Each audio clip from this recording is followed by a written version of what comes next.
Good evening, everybody, and welcome to the Russian edition of the European Customer Centricity Awards webinar series. The topic of today's discussion is the return on investment of customer experience and how to get heard within the company.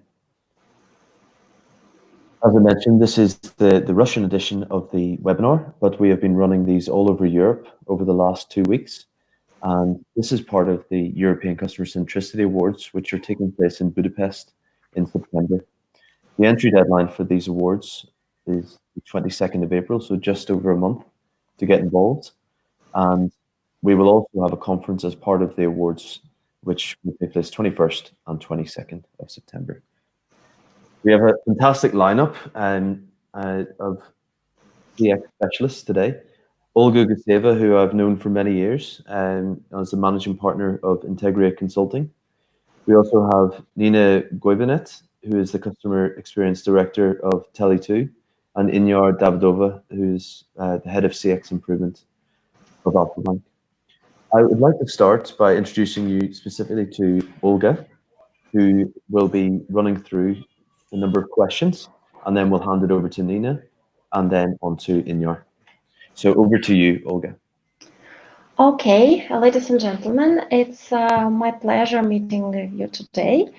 And as a partner of as a patron of European Centricity Awards, my role here today is to basically introduce Russia as one of the countries in CX map of the world and share what's going on in terms of CX in Russia and answer your question that you have provided sent ahead of the webinar and share my and my colleagues' views on what's going on in terms of linking customer experience with the commercial performance, with identifying the return of investment of the CX initiatives.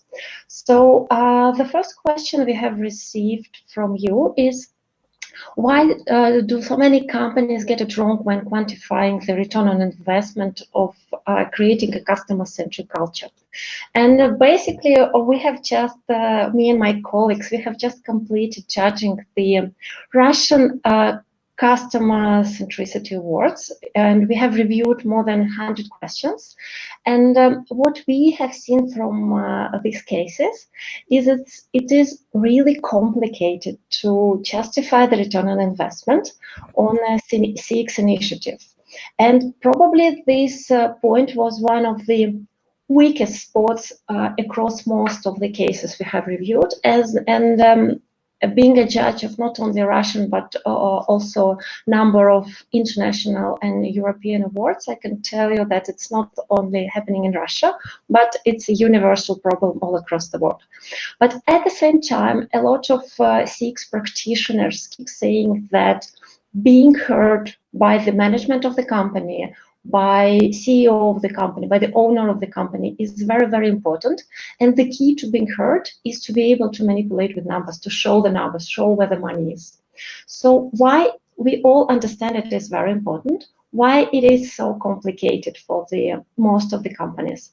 In my view, first of all, it's always a trade-off between the long-term and versus short-term wins. It's quite easy to identify the return on investment when we talk about something that brings results in a short term. Say, if it's an advertising campaign, you can easily calculate within, I don't know, 1 or 2 month time frame how the results are. But when you talk about customer centricity initiatives, especially the strategic initiatives that are related to, say, changing corporate culture of the company to more customer-centric, takes years. And you need to take all this time span in order to see the results. And this is one of the major difficulties for the companies, that they need to take into account not only short-term, but also the longer-term changes and longer-term metrics and have a longer-term view. The second complexity we see in identifying the return on investment on CX initiatives is that we have to take quite a lot of number of factors that we need to consider. We need to consider the commercial performance of the company, probably the market share, probably the return on investment on like a company in general, the price of price of shares of the company. We probably have to look into the profitability of the company, the number of clients, etc., as well as the number of operational and CX metrics. So there is a complexity that, on the number of factors that need to take into the equation in order to see the result. And then you cannot really, like, financial metrics are digital by numbers. We always operate in digits, say when we talk dollars, euros, or Russian rubles. But CX metrics by its nature, CX is not measured in numbers naturally. We need to build this measurement system to quantify the level and the quality of customer experience in order to link the CX performance with financial performance. So the last complexity we see in identifying the return on investment on CX is that in order to do that, you need to have a solid measurement system that will help you turn customer experience into numbers, and only then you can run correlation and analysis and link it to financial performance. So for the companies who are at there was another very interesting question. For the companies who are at the very beginning of their customer journey to become more customer-centric, where should they start in determining the return on investment? And to answer that, I would say the following, that probably for the companies who are at the very, very beginning of their journey, they don't have measurement system, probably a good starting point is to start from fear. Just try to imagine, we need to show to the business that CX is not something nice to have. This is a bare business necessity. And how can we do that? How can we justify our vital importance for the business is to look at the risk of not investing into CX. What would happen if we say do nothing? How many customers are we going to lose next year? How much revenue are we going to lose if we don't do anything? How profits will suffer? And sometimes it's much easier than to build a system that will link to your CX projects into the commercial success. So the first step is just to make sure that everyone within the company understands that this is a necessity. And then you can start the link between CX and ROI. So in order to build the link between CX and return on investment, first of all, as I have said, you have to set up the CX measurement system, and then you can talk numbers. And it's very important to build a system everyone in the company can trust to. Your colleagues, your managers, the owner of the company. Only in that case, when you build all those calculations, they will be received with trust and appreciation. And then the third step is when your CX measurement system is in place and everyone believes it, it's time to look for the correlation between commercial metrics and CX and operational metrics. To link these two and to see what actually drives your market share, what actually drives your LTV, what actually drives your volume of cross sale, and then look into these metrics and actually work on improving them. And the third question we have received in advance prior to the beginning of the webinar is there a case for looking at it from a different perspective? For example, what the cost would be for not investing in customer centricity programs? So we have covered slightly a bit of that in the previous question, but talking about different approaches, sometimes it's a good idea not to concentrate on numbers and averages only, and to prove the return on investment of your CX initiatives, especially if in case your CX measurement system is in a very early development stage. It's a good idea to move away from averages into specific examples and to find some bright customer stories, bright examples, both positive and negative, and for example, calculate the negative return on investment for a single customer who has an issue that was not resolved, or calculate the return on investment for the customer who have experienced the wow effect from your company and experienced a very positive experience. So looking into those specific points, specific customer stories, sometimes can bring you trust and belief from top management of the company. And it could, in some instances, it could work as good as numbers. And the last question we have received is, do we have any examples of any leading companies, industries who have been successful in this regard, in regard of linking customer experience and return on investment? And this is the very reason why I am not alone here today with Mark, but we have two wonderful CX professionals, experts from Russia. One of them is Guybbenet. Nina is the head of CX of Tele2. Tele2 is one of the largest Russian telecom providers in Russia. And Iniyar Davidova. Iniyar is the head of CX of Alfa Bank. And Alfa Bank is one of Russia's most innovative and largest private banks in Russia. And both Nina and Iniyar have great specific stories to share. How do they measure, how do they link customer experience and return on investment in their markets and their companies? So I'm handing over to Nina. Hello, everyone. As Olga said, I'm responsible for customer experience in Tele2 Russia. A couple of words about my company. Tele2 was the fourth player who entered into the Russian market, but we developed really rapidly. And based on the last year result, Tele2 was recognized as the fastest growing mobile company in the world, calculated by service revenue yearly growth. We shown 12% of revenue growth last year. And actually, this result is very tightly correlated with our market strategy and the company philosophy, I would say. Tele2 in Russia is a real NPS leader. We introduced on our market different rules for mobile, demonstrating a true customer centricity.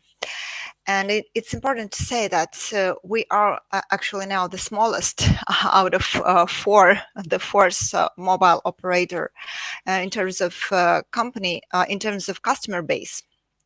It's around 45 million companies. And Russia represents 67 unique regions. Each of the region is like a separate market with own mentality and different strategy that we have to apply in each market. Tele2 became a true love mark. Love mark measured by NPS. And NPS is one of the main strategic goal and this goal actually is relevant for all top managers and managers in the company, and it's one of the actually the part of the bonus plan for more than half 50% of employees. Why? Because we truly understand that loyalty drives sustainable long-term growth. So you have you might be very creative and invent 1 million ways to fulfill your budget one time, but to demonstrate long-term results, you really need to gain loyalty. And we introduced NPS as the strategic goal 3 years ago in 2017. So you can see it on the graph as the borderline. But please have a look on the graphs. So on the left graph, the black line is Tele2 level of NPS, and the pink bars is the average NPS dynamic curve for the Russian telecom market.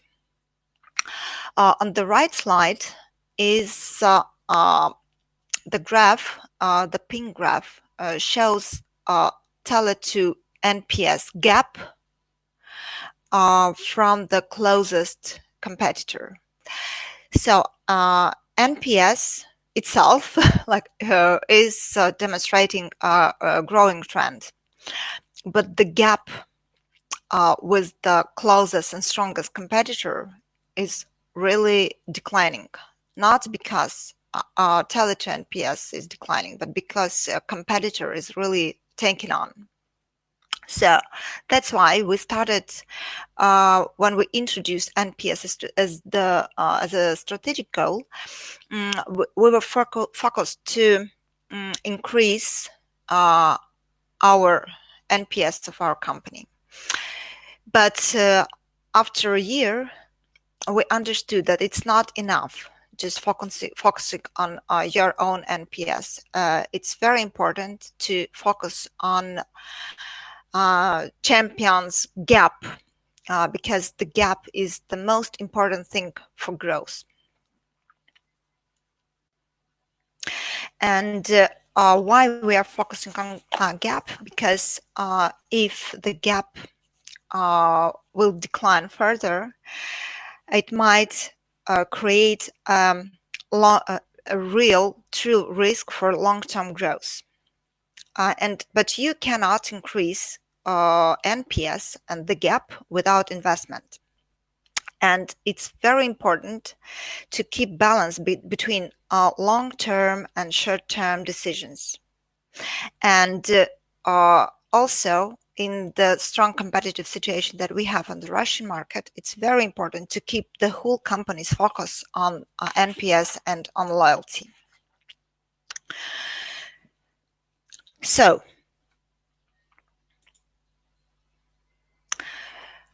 to keep the focus on NPS gap, we really had to prove the correlation between NPS and financial result on the market, to gain and regain C-level trust, management team trust. And to do this, we had to build a financial model for NPS on macro level, its market level, and micro level, its customer level, and to answer dozens of truly tricky questions. For example, one NPS point: how much money is it? What is most important, NPS or NPS gap for the closest competitor? How much NPS or gap is enough for growth? And where is the floor? What is the lowest level that you must not cross over?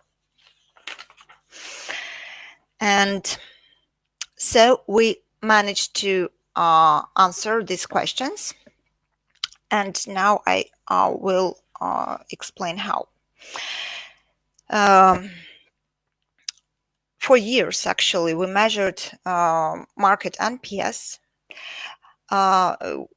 We used the external agency. The same NPS methodology applied for Tele2 and competitors in each of 67 regions quarterly.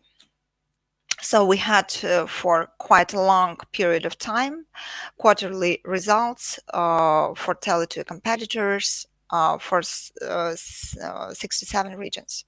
And also we had expert data for market share dynamics. In customer base and in revenues. And having this data, we managed to prove correlation between NPS and the market growth. And also it was important to find the right thresholds that will support market growth. So to actually to keep NPS sky high and the gap sky high on telecom market is really truly expensive. And the task to find minimum level and optimum level, it was extremely important to be also like efficient financially. And but so we identified this minimum level of growth and minimum level for gap that will support growth. But what important is that the levels, I will not tell today the levels, because actually for other companies and other businesses and other areas, it's absolutely useless information. The NPS financial model depends strongly on corporate strategy. For Tele2, NPS is the driver for growth, but you might not obligatory be NPS leader to grow. So what we learned is a company with the highest NPS on the market, it will grow for long-term growth opportunity. Company with the lowest NPS on the market will show long-term declining trends, and companies in between, they just will use all the opportunities that they have on the market.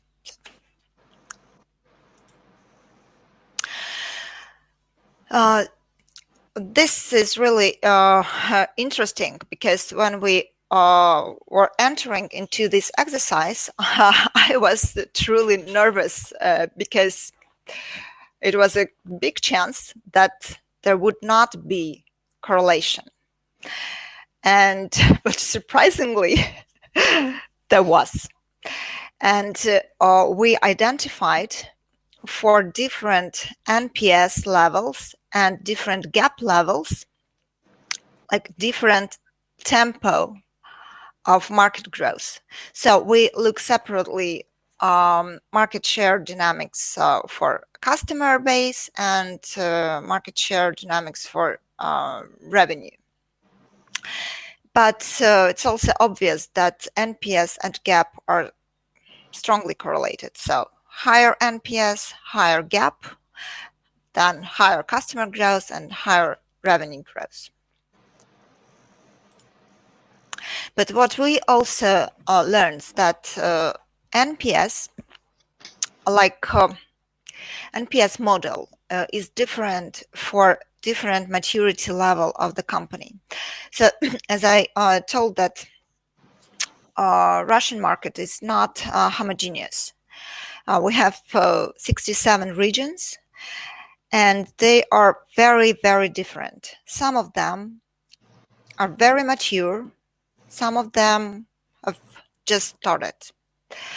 And what we have learned that for mature companies with leading market share, the main focus is to keep customers. For them, the very, very high NPS level is very important.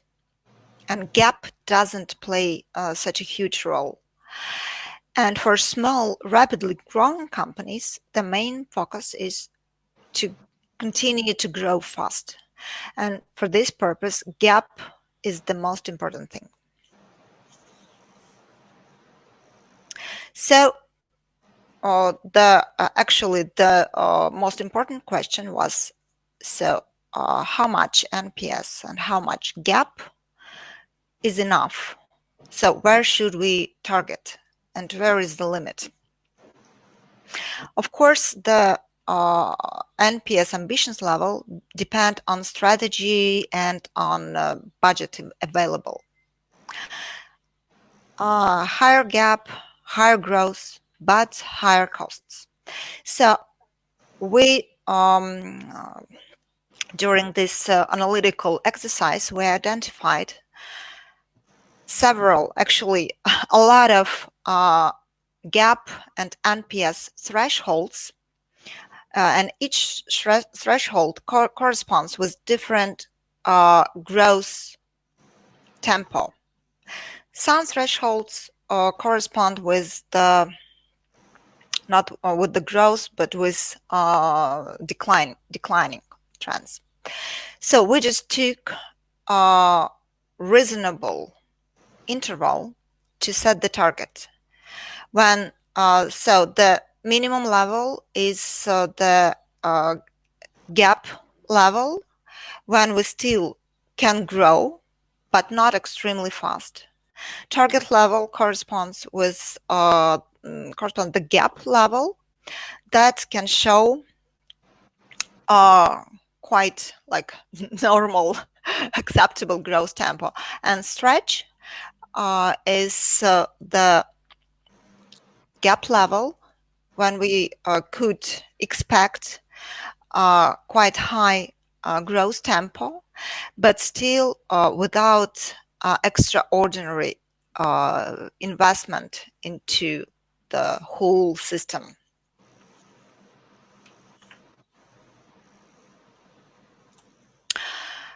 Actually, that was our experience, and this exercise is quite fresh. We have done it first time last year in 2018, and second time based on including 2019 data, just to refresh the gaps and to reset the target level for the current year. So for our company, this was really, really helpful. And so we managed to prove the correlation between NPS and financial results for our top management and company owners. Thank you. That's all. I can hand over to Iniyar. Thank you very much, Nina. Yes.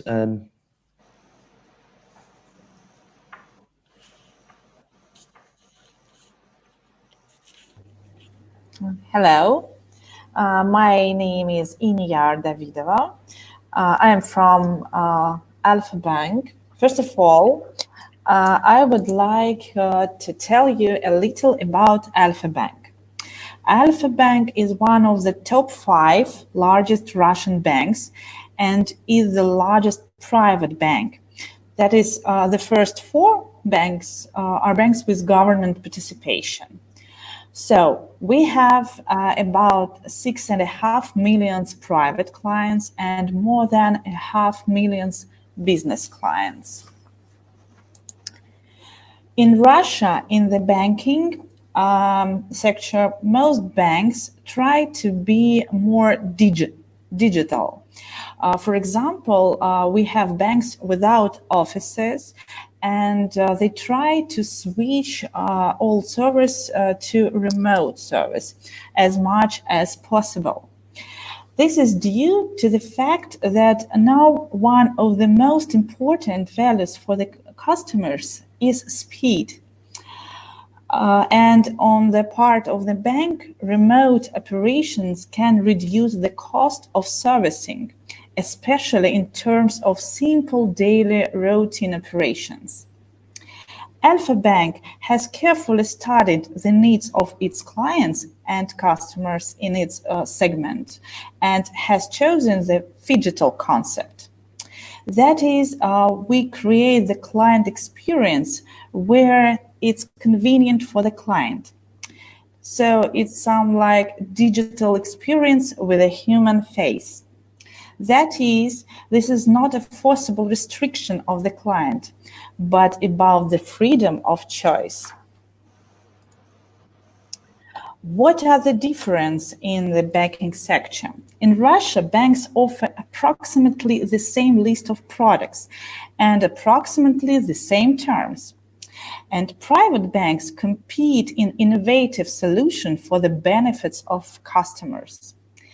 It's interesting that it's private banks who set trends in the banking sector.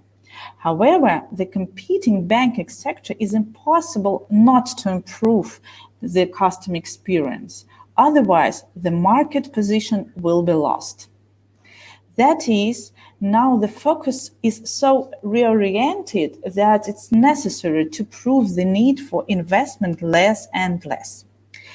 There are significant changes from the point of view of the company's culture and the necessary focus of the CEO.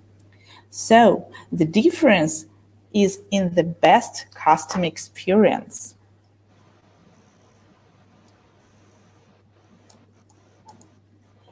If we talk about a link of customer experience indicators and financial indicators, then as a rule, we use the classic way to prove that customer experience is important to deal with, and you need to hear the voice of client. For example, of another bank, we see that the customer churn of promoters is about twice lower than that of negative ones. And the average revenue per client for promoters is about twice higher. But the only conclusion that can be drawn from this is that loyalty must be increased. That is, it's quite difficult to assess the impact of a particular factor on the customer's behavior. Loyalty can be regarded as an indirect factor. It's important to understand the specifics of the banking sector in Russia. For example, customers with a hypothec bring the highest return to the bank. But as a rule, the client remains in the same bank with the hypothec, regardless of their loyalty. So in this case, we could see how much one NPS point costs for business in this case as a fact. So to create the best customer experience, Alpha Bank has changed its organizational structure from the classic division of functions departments and moved to mixed agile teams, which are built on the basis of the customer journey of each product. And all team from IT to finance is learning and improving the customer experience. Each improvement idea is analyzed in terms of market trend, customer benefit, and increased revenue or sales. This allows to evaluate the economy of the initiative before implementation. I will tell you about 3 cases of creating the best customer experience. Case 1.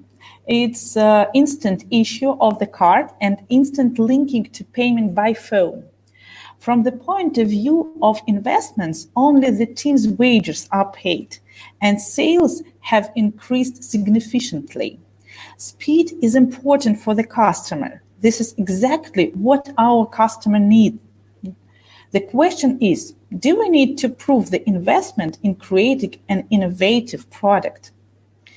Case 2, investment in a quick decision. As I said earlier, it's the speed that affects the choice of the bank's client. 3/4 of customers get a solution in an hour. And we understand that this automatically leads to increased sales. Case 3, we refuse contracts on paper. As a result, millions sheets of saving papers and the decreased time to service. From the point of view of investments, only the team's wage are paid. So, there are examples of small steps of customer experience improvements with different investments and different benefits.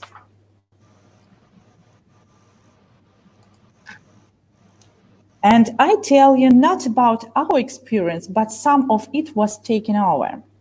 The largest bank in Russia with a huge number of clients in the office makes simple payments in the branch, payment for house transfers, receiving money, checking the balance, and so on. So 70% of operation in this branch are simple service routing operation. A huge number of older people who are not ready to change their habits and they trust only personal service. The bank forms a huge staff of junior managers who train all clients to conduct operation first in ATM and for clients with smartphone helps in their personal mobile bank, put computers in the client area and teach client to use the internet bank. This is a prime example of an investment and a deferred effect, long-term effect. And the effect is to free up frontline staff and switch to sales. This is an example of creating a new customer experience for this bank. So now they have about 30% of simple operation in the branch. As a result, headcount optimization in the branch. So, and I want to tell about another case in our bank. We decided to start a program closed feedback loop. So it's after receiving a negative mark from the client, the manager immediately calls the client and solves problems. The classic approach to launching such a project is to start a pilot, select a control group for comparison, evaluate the impact of closed feedback loop on the client's financial behavior and churn, and prove the need for such function. We understand this way. So I know the experience of another bank that had a good result of such pilot. In the comparison with the control group, clients included in closed feedback loop showed income in 2 times more and were more transactional active. So in Alpha Bank, we don't need to prove it because of customer-centric culture, and we start doing it without any pilot. Sum up, I want to say that every case is individual, but could be calculated benefits. It's easiest way to protect investment. So, thank you. Thank you very much. I really appreciate that. Was excellent. Very informative, brilliant examples. I really thank you a lot for each of you. Just listening through there, one of the questions I had was, and I suppose this might be for you, Olga, in terms of the investment in CX capability of senior management, is that happening? Because that seems to be one of the major issues that's happening around the world, where they're investing in, let's say, mid-management and frontliners. But when it comes to the senior management, the CX capability in the leadership team isn't necessarily there. Is there investment happening in Russian market across the country? Okay, I will answer. Can you hear me? Yes, loud and clear. Okay, great. So as I have said, we have just, my colleagues and I, we have just completed judging the Russian Customer Centricity Awards, which is actually also quite big. And what we have seen in the cases of participants, that CX is really happening in Russia, which is really great news because we are one of the probably younger market in terms of CX maturity. And what we have seen from the cases is first a great level of interest to development of customer centricity initiatives. And most of the companies are now looking into ways of linking their CX initiatives with the financial results, with return on investment. A lot of companies are looking for like simple ways. Not all companies naturally, like the examples we have heard, these are big companies who are like seasoned CX experts, and they have done a lot of already. They have a solid measurement system. They have run all this correlation analysis, and they know exactly how much how much money every NPS point brings to the business. So this is the state of art that few companies in Russia can boast at the moment. But many companies are starting to look into the ways how they can link it in a simple way. And the fact is, a lot of companies, actually most of them, do understand that the correlation exists. And the question is how to correlate it. So every company is looking for their ways to prove that the link, as Nina has said, it really works. And a lot of top managers have like something like inner belief, I know this should be true, please prove me. Please give me the numbers that I can use to prove to myself, to my management team, and to the world that it really works. And we need to give the budget to CX. And this is what we see in the market right now. Yeah, absolutely. It's like making it as easy as possible for them. So if there is any pushback the further up the chain of management, then they just need that data to back it up. And that was really clearly portrayed by Nina. And that was very, very strong positive correlation. So that was excellent. There's a quick question from Peter that's come through. So I have a question to both CX leaders related to the slide that Olga has shown. How do you manage short versus long-term expectation of board leaders? So Olga, if you'd like to take that as well. Yeah, absolutely. Thank you, Peter, for the question. And yes, it's really important because when we talk about investment, say in advertising, it's pretty clear. Then we can look at 1-2 months time frame, and we are pretty sure we have covered the most of the consequences. Say we have run an advertising campaign, and we know exactly how many people have clicked on the banner, how many of them have converted, etc. Right? So it's fine to stick to short-term perspective, and we are confident that we have taken all important factors into consideration. But in terms of long-term expectation of board members, it's a little bit, in terms of CX, it's a little bit more complicated because when you run a CX initiative, okay, let's take an example.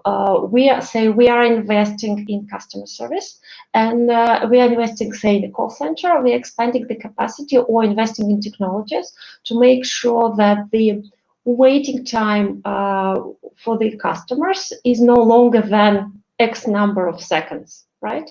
So we have to consider both short-term and long-term consequences of this decision.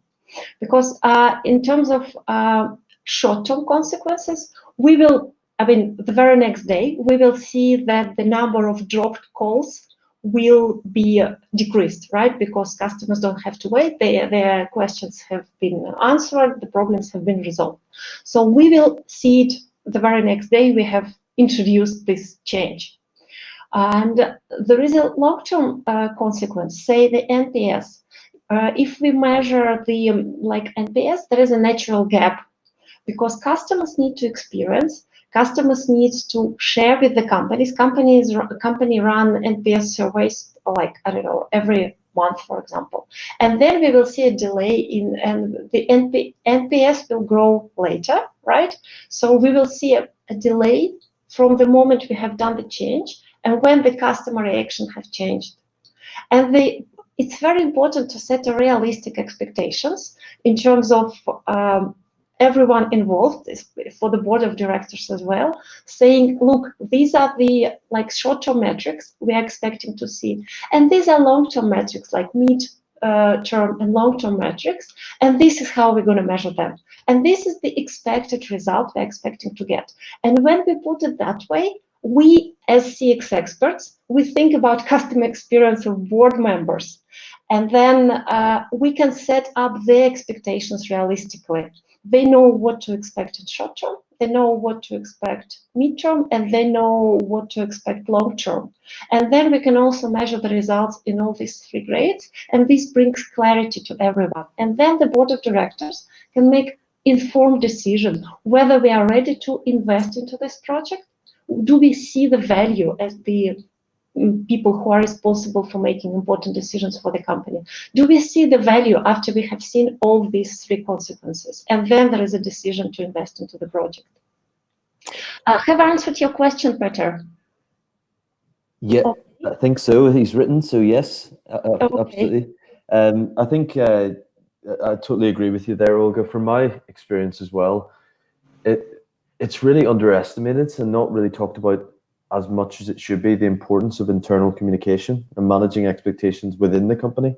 So I really believe that that's because otherwise that's when the cracks start to appear in any CX program, if there's really unrealistic expectations. Peter's just asked another question. Yes, I see the question about the KPI measurements. Do you connect and try to find correlation between customer effort score and NPS? Well, you know, from the experience I see in Russian market, customer effort score is the very important and probably underused metric in the market. And we have seen really few rare cases of using the customer effort score used by the companies. And we do expect that next year we're going to see much more cases of using it, because this is the metric that is really important for many companies, and from like a customer point of view, specifically the easiness, the simplicity of dealing with the company is what is suffering, because the company is making a lot of efforts to improve customer experience. They introduce loyalty programs. They, I don't know, change their mobile applications. They change the website and upgrade them. And frequently, customer experience actually gets worse because it's more complicated. In the, I don't know, run for personalization, for extending the number of services, the companies overlook the basic need of the customer to have it simple. Say, if I'm using services, I don't know, we had heard examples from a bank and from a mobile operator. I'm as a customer, I want to have it quick and simple as a first place.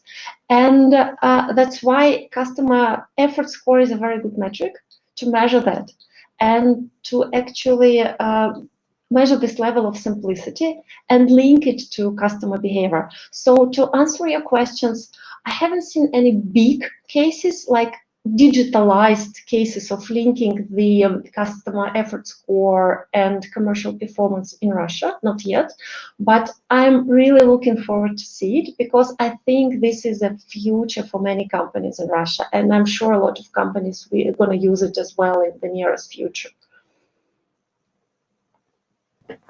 Thank you very much, Olga. And I think in the interest of time, we will have to wrap it up there. So thank you so much, Olga. It's always a pleasure working with you, and very nice to meet you and to listen to you, Iniyar and Nina.